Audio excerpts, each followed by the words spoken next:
I stood in the doorway of my Aunt Catherine's lavish home, watching the annual Thanksgiving chaos unfold. The mansion's grand foyer was decorated with elaborate autumn arrangements, the air heavy with the scent of turkey and expensive perfume. This was the Morrison family's yearly display of wealth and status, a tradition I'd grown to despise. "Olivia." My cousin Madison's shrill voice cut through the noise. "You're actually here. We weren't sure you'd come, given your circumstances." I forced a polite smile, smoothing down my deliberately understated dress. If only they knew that my circumstances included being CEO of Sterling Enterprises, the parent company that had quietly acquired Morrison Technologies 3 months ago. "The kids' table is that way," Aunt Catherine called out, not bothering to hide her smirk. "Though I suppose that's where you belong, given your position in life." At 32, I was the family's designated failure. The one who'd walked away from the prestigious family business to strike out on my own. Little did they know that my tiny consulting business was actually a cover for my role as the reclusive founder of Sterling Enterprises. "Thanks, Aunt Catherine," I said quietly, watching her turn back to fawning over Madison's new Cartier bracelet, probably bought with her Morrison Technologies salary, which I now technically paid. The kids' table was exactly as depressing as expected. A rickety card table set up in the corner, far from the elegant main dining room. I took my seat among my young cousins, some barely in their teens, while watching the successful adults gather around the main table. "Poor Olivia," I heard my Uncle James stage whisper to my mother. "Still hasn't found her way, has she? Good thing the rest of us know how to succeed in business." My mother sighed dramatically. We tried to tell her to stay at Morrison Technologies, but she had to be different, had to chase her silly dreams. I bit back a laugh, thinking about the meeting scheduled for Monday morning. The one where Morrison Technologies employees would discover that their company had been acquired by Sterling Enterprises months ago. The one where they'd learn that their jobs, their salaries, their precious positions all depended on the woman they'd banished to the kids' table. "Aunt Olivia," my 12-year-old cousin Tommy whispered, "why did they make you sit here? You're a grown-up." I smiled at him, the first genuine smile of the evening. "Because they think success only looks one way, Tommy. They haven't learned that power doesn't always announce itself." "Is that why you're letting them talk about you like that?" His young face was serious. "Even though you're actually their Sha. I pressed a finger to my lips, winking at him. Tommy was the only one who knew my secret.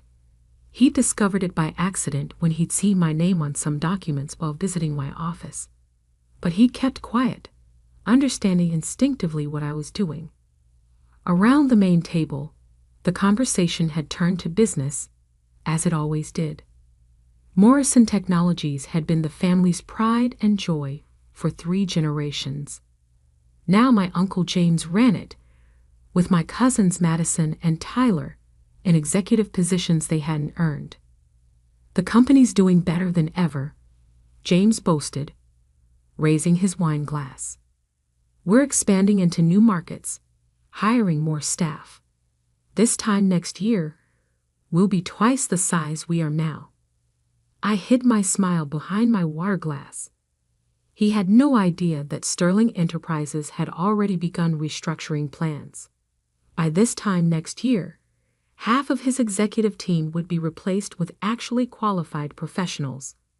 "And how's your little consulting business, Olivia?"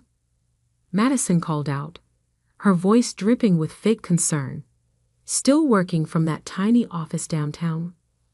"Oh, you know." I shrugged. "It pays the bills." "Barely, from what I hear," Tyler snickered. "Maybe if you'd stayed at Morrison Technologies, you'd be sitting at the grown-up table by now." My Aunt Catherine nodded sagely. It's not too late to admit you made a mistake, dear. I'm sure James could find something entry-level for you. Maybe in the mailroom?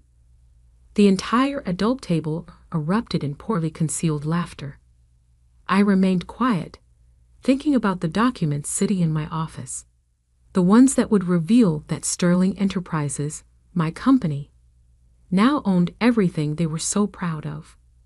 Actually, I said carefully, I have some interesting meetings coming up about the future of my career. Oh, honey. My mother patted my hand condescendingly. Don't get your hopes up. Some people just aren't meant for big success. Just then my phone buzzed. A message from my CFO. Everything's set for Monday's announcement. The papers are ready. Morrison Technologies is officially ours. I looked around the table at my smug relatives, James bragging about his business acumen, Madison showing off her expensive jewelry, Tyler boasting about his corner office. None of them had any idea that their comfortable world was about to be turned upside down. More turkey, Olivia? Aunt Catherine called out mockingly. At least you can eat well at our table, even if you can't succeed like the rest of us. I smiled, thinking about Monday morning. Thank you, Aunt Catherine. I think this Thanksgiving will be very memorable indeed. Tommy caught my eye and grinned. He knew what was coming. Sometimes the best revenge isn't served cold. It's served with a side of corporate acquisition papers and a complete restructuring of the family business. The kids' table suddenly felt like the perfect place to watch it all unfold. Monday morning arrived with a crisp November chill. I stood in my private office at Sterling Enterprises, 40 floors above the city, watching the sunrise paint the skyline in shades of gold. In exactly 2 hours, my family's perfect world would shatter. Ms. Andrews? My assistant Sarah appeared at the door. Everyone from Morrison Technologies has arrived for the routine shareholders meeting. They're waiting in the main conference room. I smiled, adjusting my tailored suit. No more understated dresses today. And my family? Your Uncle James is complaining about having to come to Sterling Enterprises.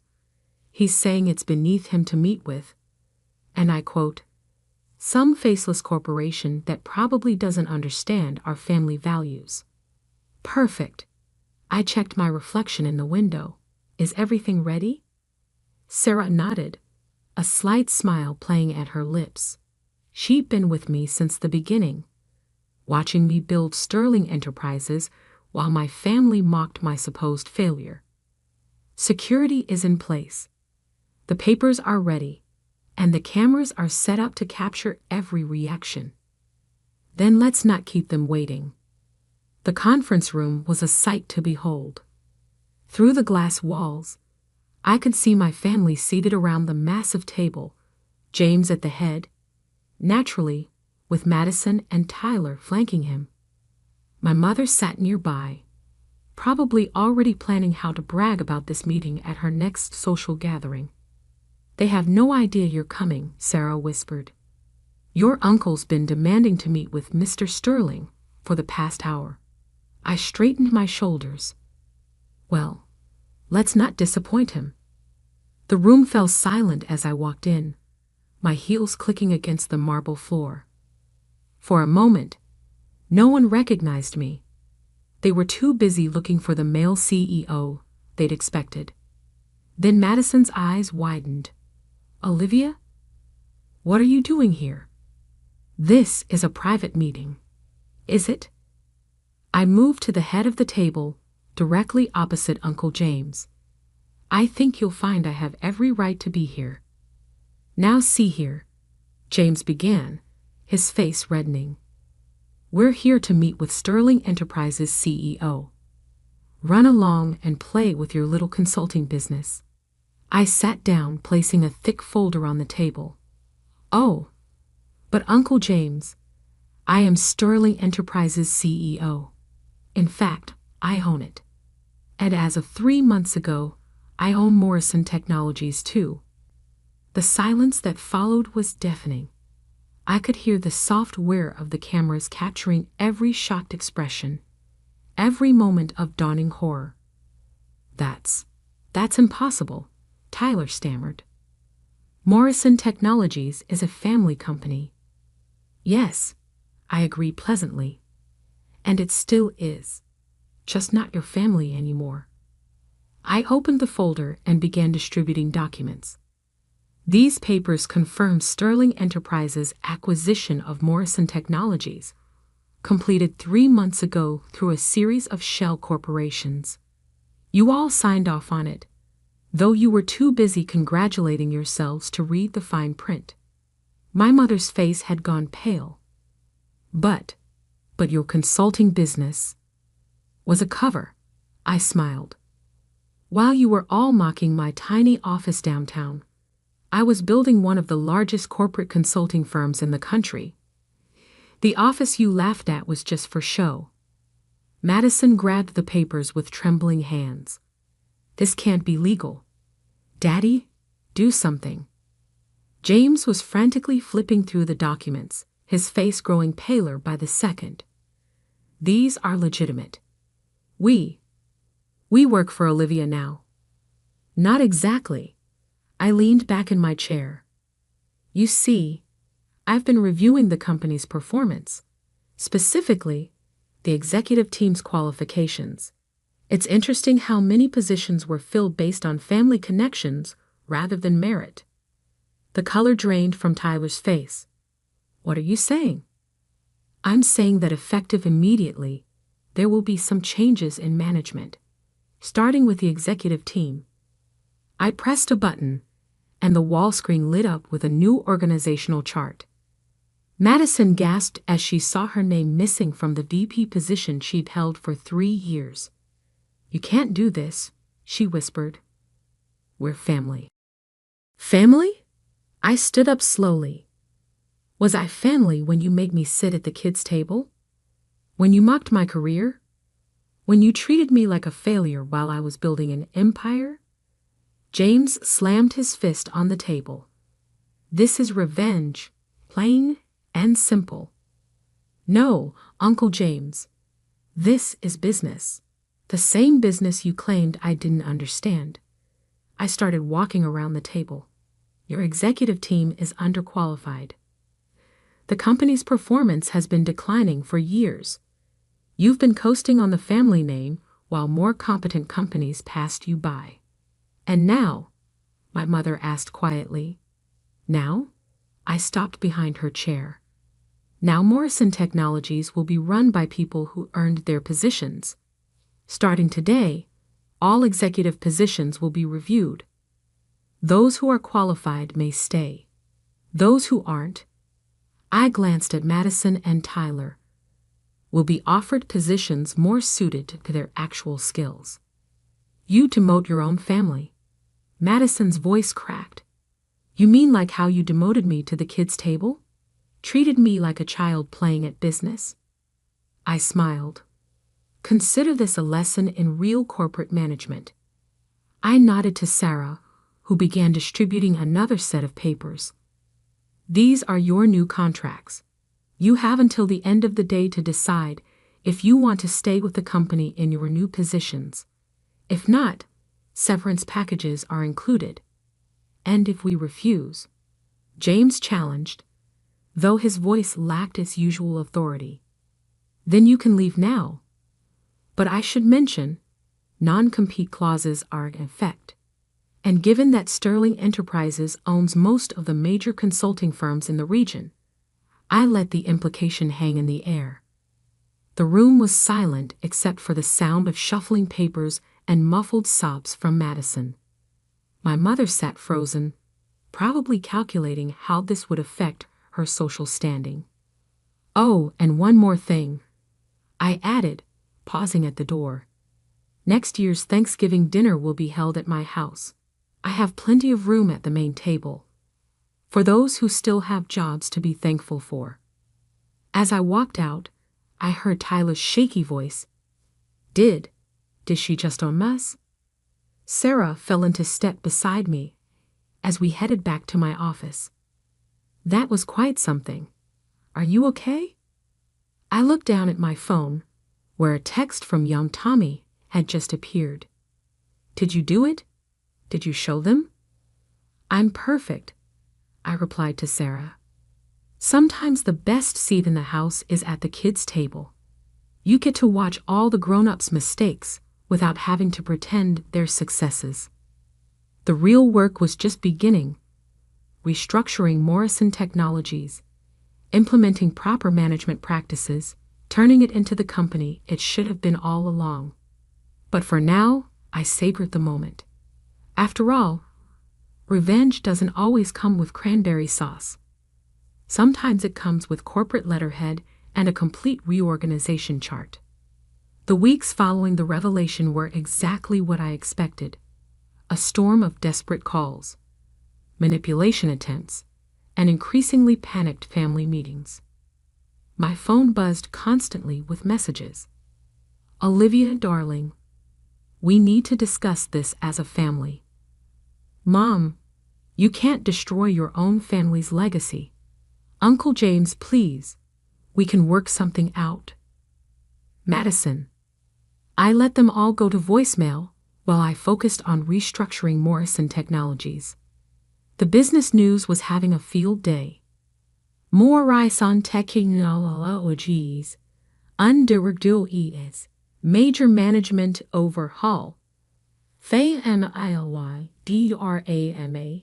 leads to corporate shaky up. Hidden CEO reveal IDENTITY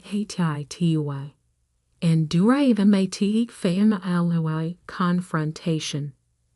1 month after the revelation, I sat in my office reviewing the latest performance reports when Sarah appeared at my door. Your cousin Madison is here, she said. No appointment, but she looks different. I glanced at the security feed. Madison stood in the lobby, but she wasn't the perfectly polished executive I remembered. Her designer clothes were gone, replaced by a simple business suit. Her usual arrogant expression was missing. Send her up, I decided. Madison walked into my office like a stranger, taking in the space with new eyes. Nice view, she said quietly. Better than my old office. Though I suppose that's not saying much anymore. What do you want, Madison? She sank into a visitor's chair. I took the job.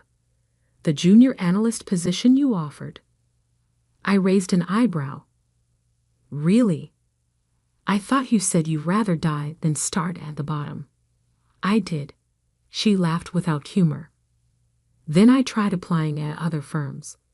Turns out when you remove the Morrison name and connection, my resume is lacking. Shocking. I deserve that, she admitted. I deserve all of this. She hesitated. I want to learn. Actually learn, not just coast by on the family name. I studied her carefully. Why should I believe you? Because you were right. Her voice cracked slightly. About everything. About earning our positions.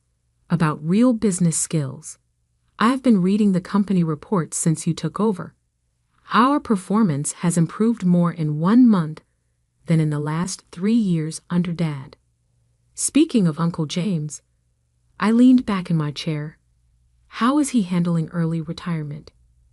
Madison grimaced. Not well. He's drinking a lot, talking about family betrayal. Mom's social circle is in shambles. Turns out people aren't so impressed by our name anymore. And Tyler?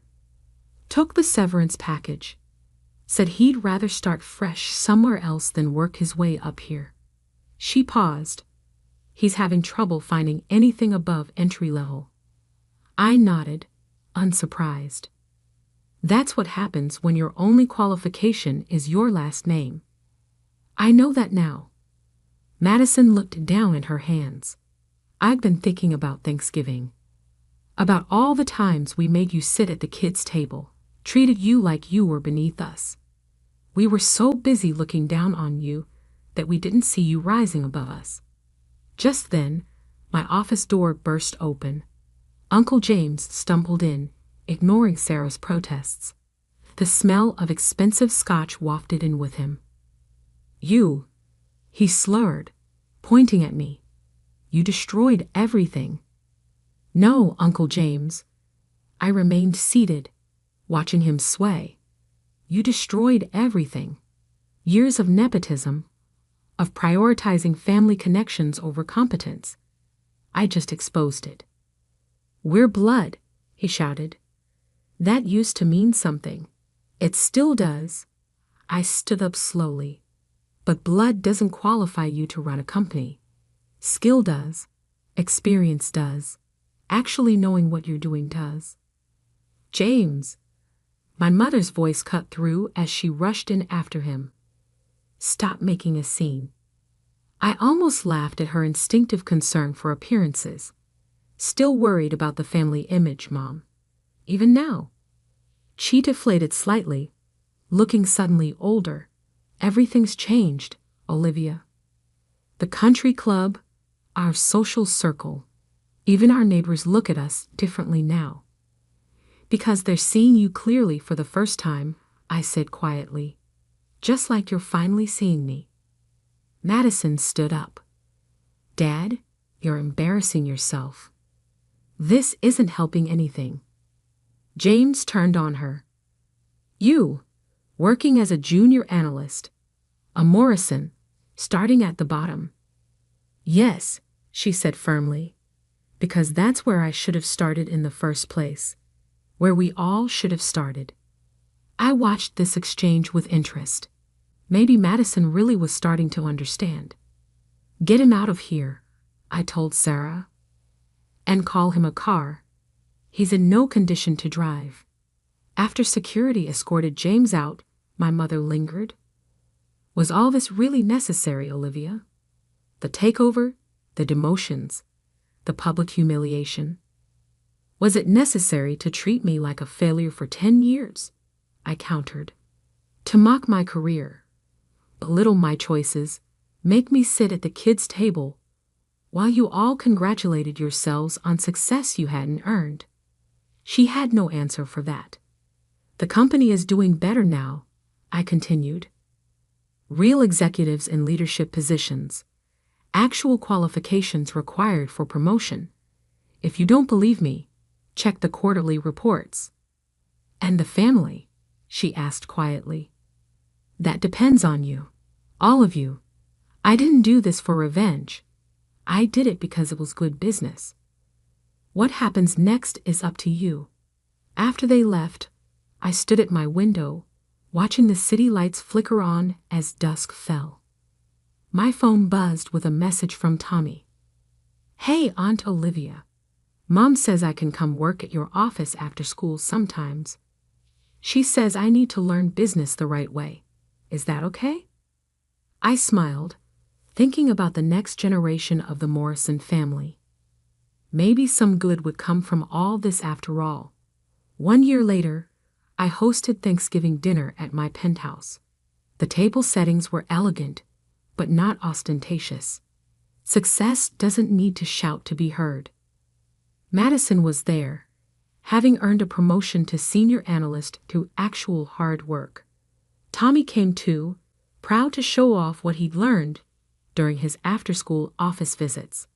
Even my mother attended, though she was quieter now, more thoughtful. Uncle James and Tyler didn't come. Some people can't accept change, can't admit their mistakes. But those who could, those who were willing to learn and grow, found their places at my table. "You know what I'm thankful for," Madison said during dinner? "Second chances, and learning what real success looks like." I raised my glass, thinking about how far we'd come. To real success, I toasted, and to earning your seat at the table. Tommy grinned at me from across the table. "No kids' table this year, Aunt Olivia?" "No," I smiled back. "Just one table.